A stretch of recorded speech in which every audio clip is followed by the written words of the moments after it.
but they got two bosses in this joint, and one of them is a girl. How can a gent have any idea which way he ought to step in a pinch? Go on, Miss Smith, but you'll be answered for." They hardly heard the last of these words, as they turned down the stairway, hurrying, but not fast enough to excite the suspicion of the man behind them. "Oh, Ruth," whispered Caroline. "Oh, Ruth." "It was close," said Ruth Tolliver, "but we're through. And now that I'm about to leave it, I realize how I've hated this life all these years. I'll never stop thanking you for waking me up to it, Caroline." They reached the floor of the lower hall, and a strange thought came to Ruth. She had hurried home to execute the bidding of John Mark. She had left it, obeying the bidding of Ronicky Doone. They scurried to the front door.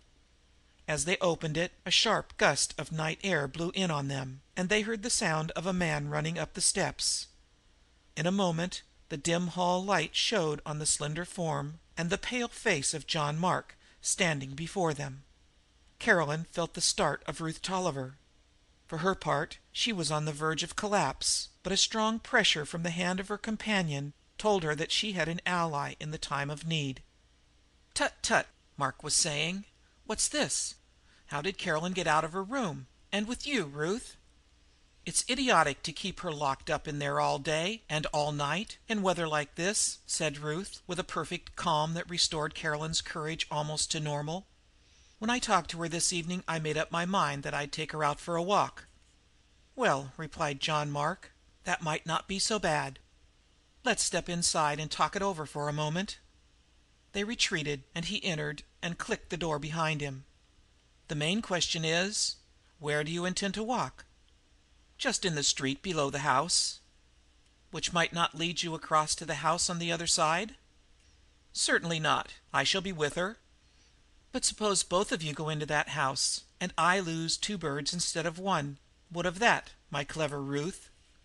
She knew at once, by something in his voice rather than his words, that he had managed to learn the tenor of the talk in Caroline's room. She asked bluntly: "What are you guessing at?" "Nothing. I only speak of what I know. No single pair of ears is enough for a busy man. I have to hire help, and I get it. Very effective help, too. Don't you agree?"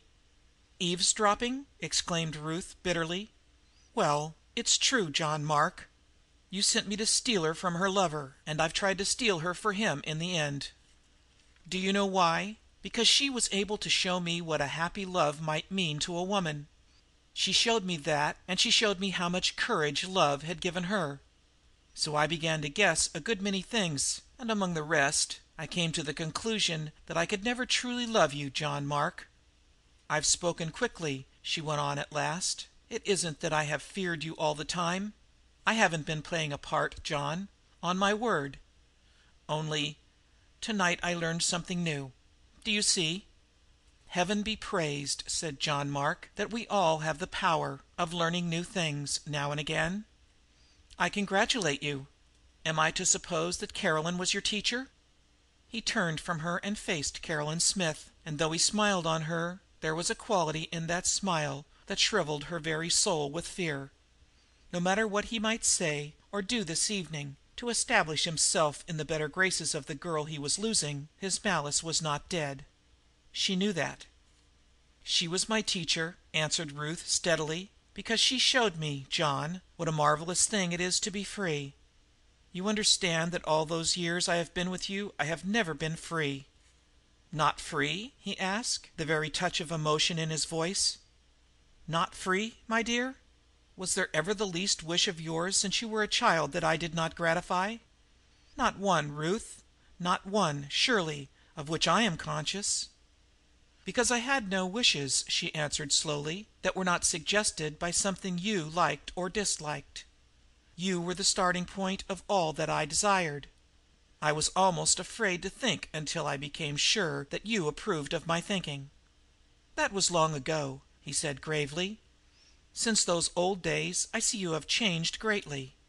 "Because of the education you gave me," she answered. "Yes, yes, that was a great mistake. I begin to see. Heaven, one might say, gave you to me. I felt I must improve on the gift of Heaven before I accepted you. There was my fault." For that I must pay the great penalty. Kismet! And now what is it you wish?" "To leave at once." "A little harsh, but necessary, if you will it. There is the door, free to you. The change of identity of which I spoke to you is easily arranged. I have only to take you to the bank, and that is settled. Is there anything else?" "Only one thing, and that is not much." "Very good." "You have given me so much," she ran on eagerly, "that you will give me one more thing, out of the goodness of that really big heart of yours, John, dear." He winced under the pleasantly tender word. "And," she said, "I want to take Caroline with me to freedom and the man she loves. That is really all." The lean fingers of John Mark drummed on the back of the chair, while he smiled down on her, an inexplicable expression on his face.